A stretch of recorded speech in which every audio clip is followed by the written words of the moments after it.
Welcome to the Excel Still More podcast. I am your host, Chris Emerson. I'm here to encourage you in your walk with God. Thank you for joining in. Today's podcast is sponsored by Cunningham Financial Group. John Cunningham is a friend of mine and a brother in Christ, and he can help you with financial decisions and future planning. He's been a big help to me and my family, and I commend him to you. You can reach him at 205-913-1720. I am so thankful you're here, so let's get started. Hey, welcome back today. I hope you're doing well. I think we're going to have some fun with the concept we'll be toying with. I'm a big time travel nerd, so the idea of writing a letter today and sending it to a past version of myself is a scenario that has run through my head maybe 100 times. So we're going to be digging in today on what that might look like for you and what your purpose for doing it would be. As we navigate through the fictional and hypothetical and ultimately come back to today, which is very real, there is at least one super crucial thing that you need to appreciate about your life right now. And I'll have a few practical things to say at the end to tie that together. But to help along the way, I want to introduce you to some lyrics of a song by Mercy Me called Dear Younger Me. I know we reserve the Christian music song lyrics for Thursday, shorter bonus episodes, but occasionally I run across a song that makes such an impact on me that I just need 20 minutes to talk about it instead of 10. But before we do that, let's play with this a little bit. Imagine you had this opportunity to write a letter today in the exact life you're living and send it back to yourself in the year of your choosing. I want you to take just a moment and decide when in your past you would send that letter. I think most of us would choose a period of time before something really bad happened, something that could have been avoided if we had known what to do. So in that case, the letter might say something like, "You will come to a fork in the road, go left, do not go right. Trust me on this." And maybe it's not even a bad decision that you made, but a circumstance where something bad happened, in which case you would say, be sure and make this life decision, not that one, so that this evil thing does not happen to you. I can't speak for you, but I think I would also put in some positive things, some things that I would want to happen again, or some things that I missed out on the first time. I might say, on December 20th, 1995, when that cute girl walks in, go talk to her. Which, by the way, I did do the first time around, and we're getting close to 25 years of a pretty amazing marriage. But I also might write this. As soon as you hear the term Bitcoin, go buy some. That is something I did not do, but if you and I chose to do that, we would be very, very wealthy. And I think when I play through these scenarios, I imagine sending that letter through some time travel tube, and then instantly my life is changed. And all of the good things are still here. I still have this wife and family and work with this wonderful church. All of the bad things go away, and I have $1 billion in the bank. So maybe as you listen to this or think through your own scenario, you can pick up on some of the personal flaws with it. Firstly, and perhaps most importantly, it's all very carnal, isn't it? It's about avoiding some physical or emotional pain in this life and padding my bank account. The details that I gave you had no reference to faithfulness or a relationship with Jesus or living for heaven or serving in the church. Now, if you're a Christian, you might say, well, there's a reason for that because I am a Christian today. I don't need to go back and tell myself to become something that I already am. I just want to fix some of the little injustices and troubles along the way. But that reveals the second level of foolishness. Why is it that we believe that we could go back and fix all of the bad things and keep all of the good ones? Wouldn't we be putting everything in jeopardy?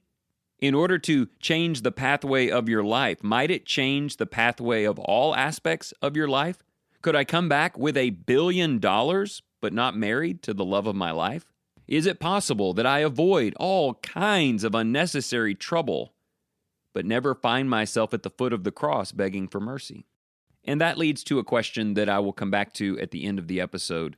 Would you want to go back and change anything about your life if it put into jeopardy the saved relationship you enjoy with Jesus today? I'm not assuming the answer or telling you what the answer should be. There very well may be people who are dealing with such difficulty and pain that it would be worth the risk.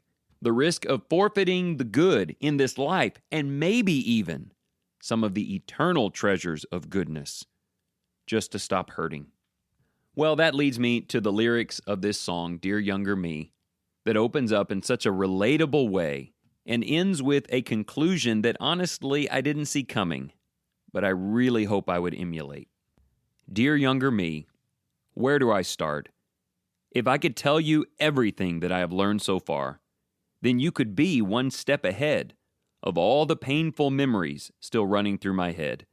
I wonder how much different things would be. Dear younger me. Dear younger me, I cannot decide.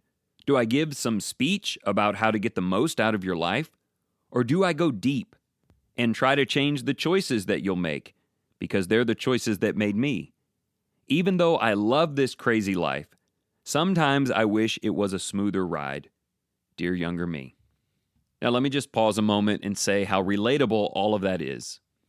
We know so much more now than we knew then. We all know what it's like to live with painful memories that we wish weren't there. And there would be this temptation to give a detailed roadmap around them.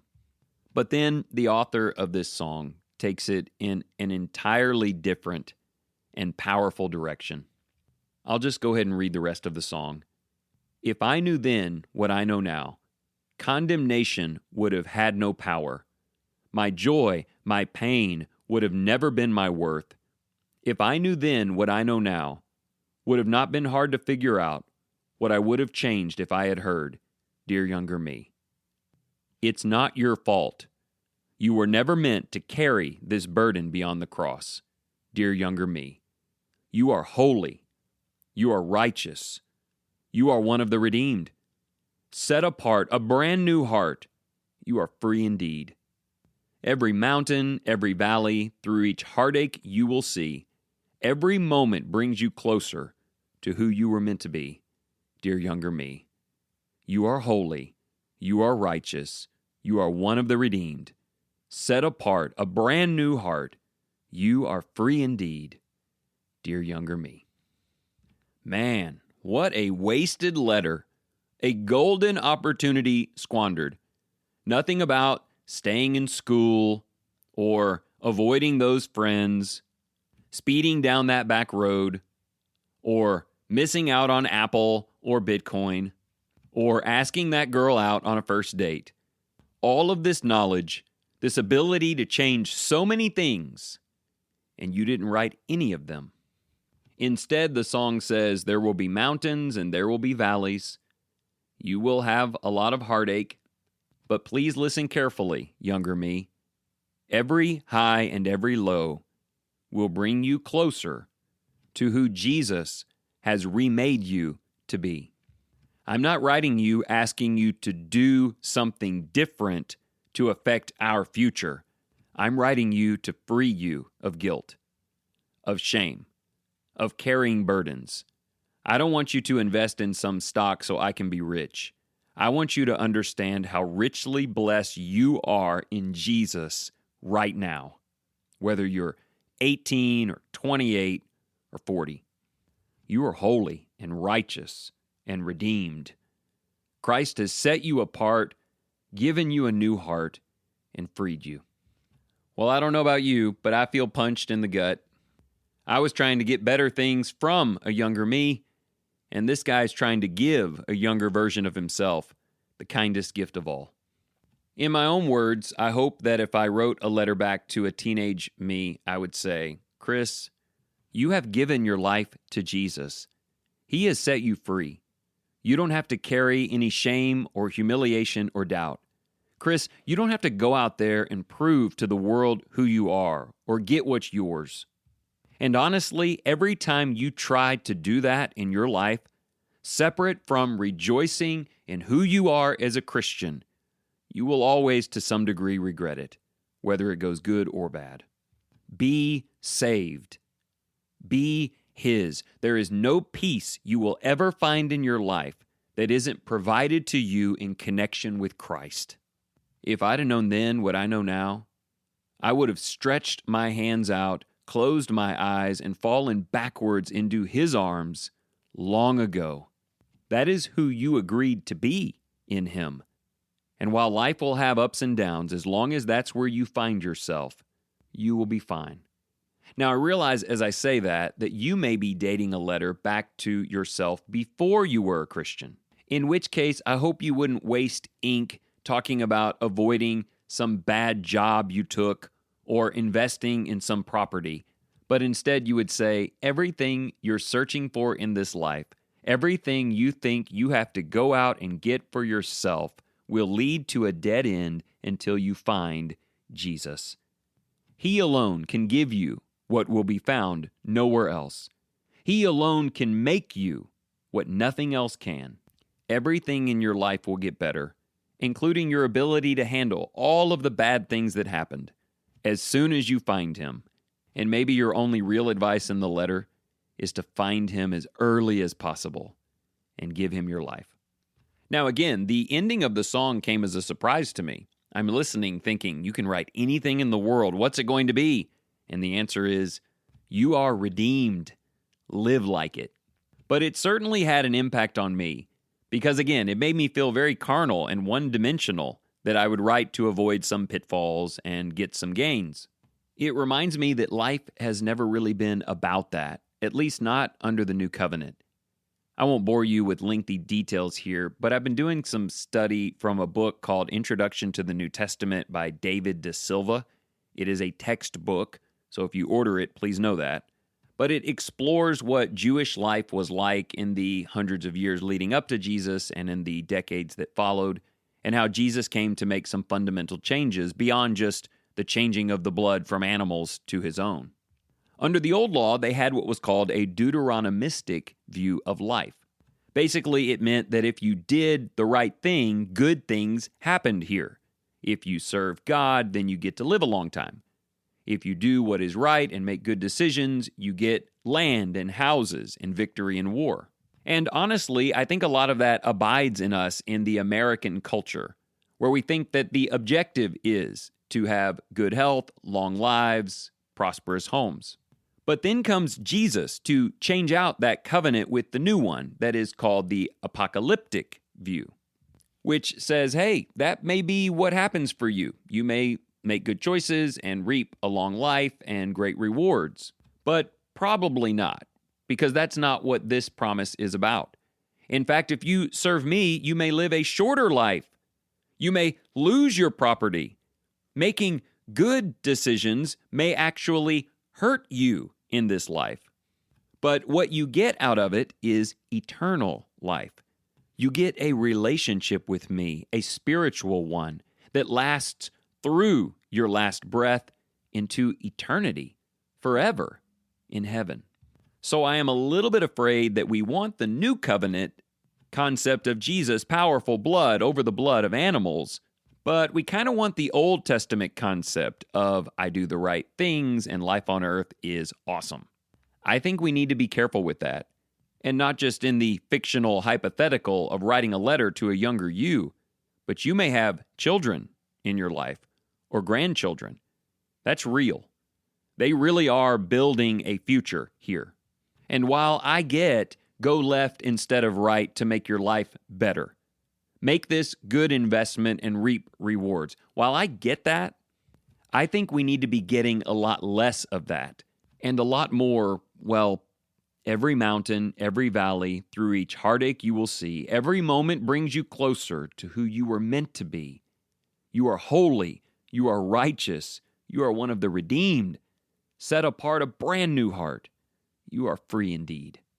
This may mean giving advice to younger versions of you who happen to be your children, or people that you get to influence who still have a lot more life to live. But our choices will be about our walk in Jesus, and nothing will be prescribed that would put that in jeopardy. And that's sort of the other takeaway from all of this for me. I wouldn't want to do it. If I was given the chance to tell a younger version of me anything, knowing that it would put in jeopardy who I am as a child of God today. While it may make 10 other things better, I would not choose it. Because the fact that God's love has been poured into my life, Jesus' blood has cleansed my every guilt and shame, and the Holy Spirit dwells within my temple, means that this life has been whatever it needed to be to bring about the best possible result. Do you believe that? I hope that you do. Maybe it turns this whole episode on its head. Maybe you started out depressed, going, oh, my life's got all of this going on. Sure wish I could write that letter, but of course I can't. So now I just feel worse about myself. Hopefully you've left all that behind. Would you trade in any of the scars, any of the bad memories or mistakes, if it led down a path that was further from Jesus than you are now? So I'm going to ask that question in its most extreme environment this coming weekend. And if they will allow me, I will try to provide you some of the results as soon as I can. There are about a dozen men who have been baptized here at the Lindale Church in 2022. All of them reside at a facility in Tyler, a voluntary facility for addicts, for people who have just lost everything and are trying to find purpose in their lives. One of the men at this church started going there to teach the gospel, and it's led to conversions and new relationships and a lot of really good things. I wonder what those guys would say, who, by the way, do in fact have stories that would cause you to openly sob if you have any heart at all. What would they say if the question went like this? You can write a letter back to yourself at any point and give advice on what you should or should not do. But know this, if you do that, there is a strong likelihood that you are not sitting at this kitchen table with me today. That your life led to all sorts of really great things, but on a pathway that did not find Jesus. Is that a risk you would be willing to take? I'll be very interested to hear their responses. Our study is going to be in Ephesians 1 about being predestined to be redeemed in Jesus. But as I bring that up, I realize that most of these men have had bad things happen to them that they could not control. There is no point in their past when they could have stopped what happened to them. And honestly, that may be true for you as well. And of course, they could change things, live better lives, and find Jesus. And also, whatever answer they provide is perfectly fine. They're new Christians and we're working through our growth.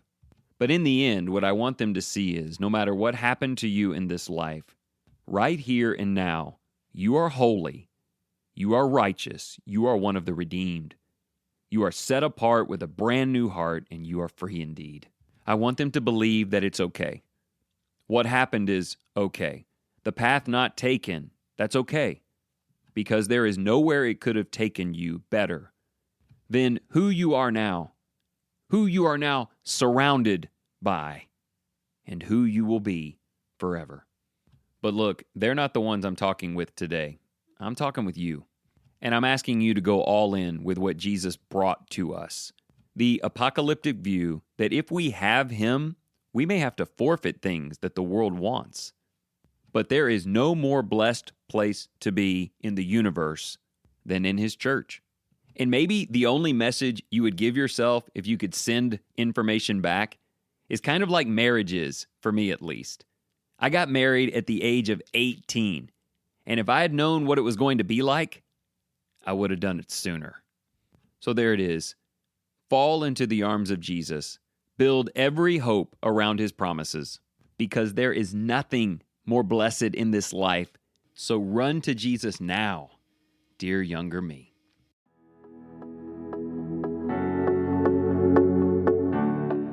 Thank you so much for joining in today. If you enjoyed this program, consider sharing it with your family and your friends.